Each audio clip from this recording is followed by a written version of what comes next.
Assalamualaikum warahmatullahi wabarakatuh. Apa kabar teman-teman semua? Semoga sehat selalu dimanapun berada. Selamat datang di konten saya Media Saputra 24. Di konten kali ini saya akan membahas tentang poin penting untuk burung murai batu dilombakan. Yuk simak videonya sampai selesai supaya tidak gagal paham.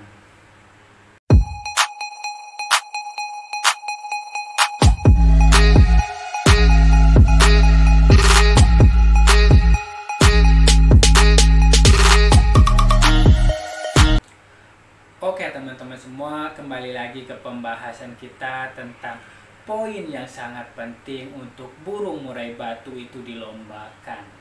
Nah, di sini memang kebanyakan teman-teman semua di Facebook, di YouTube itu yang menanyakan itu bagaimana settingan rawatan untuk burung murai batu kita.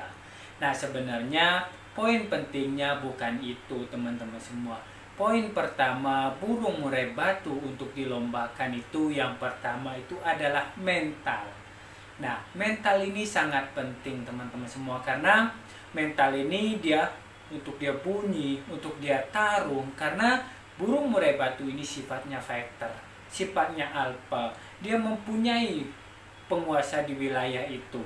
Tetapi mental. Nah, di sini yang dipertaruhkan di gantangan ini adalah mentalnya dia. Kadang-kadang ada burung murai batu yang rusak, burung murai batu yang drop mental. Itu karena mentalnya tidak kuat. Nah, makanya buat teman-teman semua kita harus mempunyai burung murai batu yang mentalnya bagus, mental petarungnya bagus. Itu kan sudah kelihatan kalau misalkan dia mental petarung itu dari trotolan itu udah kelihatan. Nah, kalau misalkan kita sudah mempunyai burung murai batu yang mentalnya bagus, yang sifat fighternya bagus, nah di situ kita harus menjaganya. Nah, menjaga mentalnya ini, kalau misalkan untuk burung murai batu ini sebenarnya simple teman-teman semua. Kalau misalkan dia udah mempunyai mental yang bagus itu, kita tidak boleh jorok memainkan untuk burung murai batu kita. Nah, yang pertama jorok itu adalah jangan terlalu sering digantangkan. Karena kalau misalkan terlalu sering digantangkan, dia kan setiap hari ketemu musuh, ketemu lawan, ketemu burung-burung murai batu. Nanti kalau misalkan dia sudah biasa, nanti akan terbiasa teman-teman semua. Nah, mentalnya itu mungkin akan menurun. Makanya untuk burung murai batu ini kalau misalkan digantangan, jangan terlalu sering.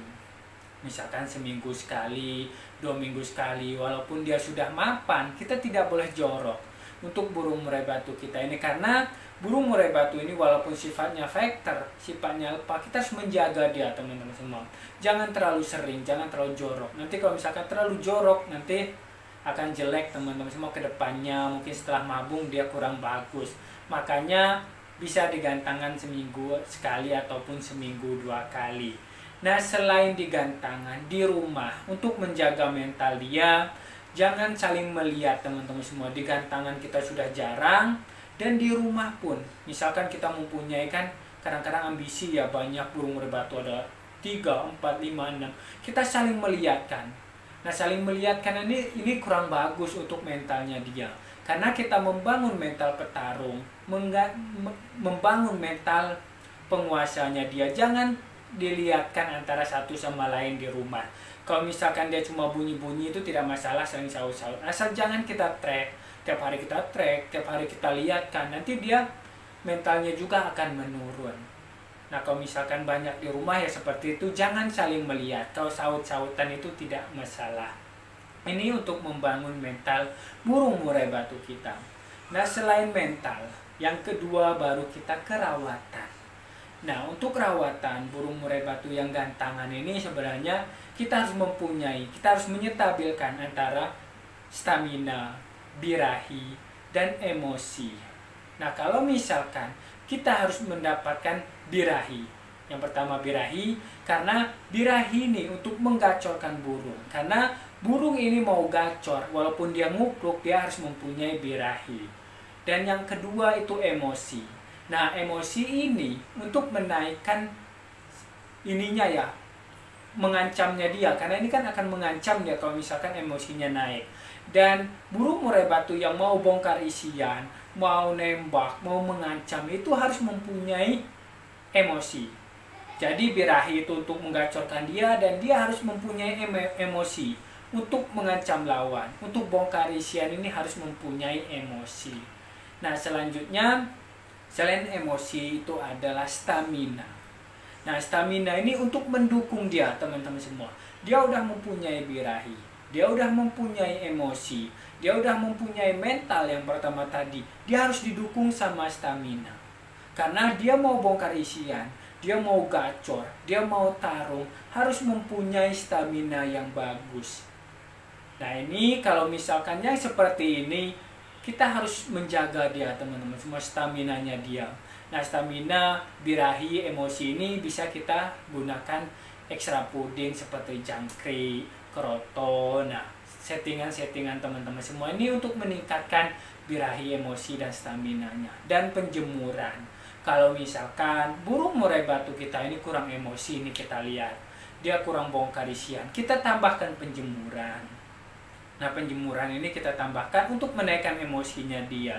Kalau misalkan metabolismenya bagus, dia harus mendapatkan dari matahari. Nah, metabolisme ini di dalam tubuhnya ini kan untuk terserap. Misalkan kita bisa berikan kroto, jangkrik, dan sebagainya, itu dia akan terserap oleh tubuhnya dia. Makanya dia akan menjadi stamina. Nah, kalau misalkan stamina dari ekstra puding itu bisa kita berikan jangkrik. Jangkrik ini memang ini adalah energi, teman-teman semua. Energi, tapi energi yang ada di dalam jangkrik ini tidak instan. Dia harus dibakar. Dia harus dibakar sama metabolismenya dia. Dia harus dibakar dengan cara penjemuran. Nanti dia akan panas metabolismenya, dia akan menjadi stamina. Makanya itu teman-teman semua yang saya bilangkan dari sebelumnya itu, kalau misalkan burung murai batu kita ini mengkonsumsi jangkrik banyak, kita harus berikan penjemuran juga yang lama. Kalau misalkan sedikit, kita penjemurannya mah terserah ya teman-teman semua, tergantung sesuai dengan burungnya masing-masing. Nah, di sini teman-teman semua, untuk yang pemula, untuk yang merawat burung murai batu, ini poin-poin penting. Burung murai batu itu mau digantangkan. Yang pertama mental, dia harus mempunyai mental yang bagus, mempunyai stamina, mempunyai birahi, mempunyai emosi. Ini saling mencakup, ini saling melengkapi kalau misalkan digantangan, supaya burung murai kita ini bagus, digantangan dan durasi kerja bagus. Nah, oke teman-teman semua, mungkin itu aja pembahasan kita tentang poin penting yang harus kita lakukan sebelum atau sesudah digantangkan. Nah, di sini buat teman-teman semua, terima kasih banyak sudah menonton sampai selesai. Yang baru bergabung silahkan subscribe, like, share, dan komen di dalam kolom komentar di bawah ini. Dan jika ada yang mau tanyakan, silahkan komen di dalam kolom komentar. Dan kalau misalkan mau WhatsApp saya, silahkan WhatsApp. Nanti saya akan cantumkan nomor WhatsApp saya. Dan jangan lupa nyalakan tombol notifikasinya supaya tidak ketinggalan informasi-informasi pentingnya. Terima kasih banyak. Salam sukses semua. Salam kicau mania. Wassalamualaikum warahmatullahi wabarakatuh.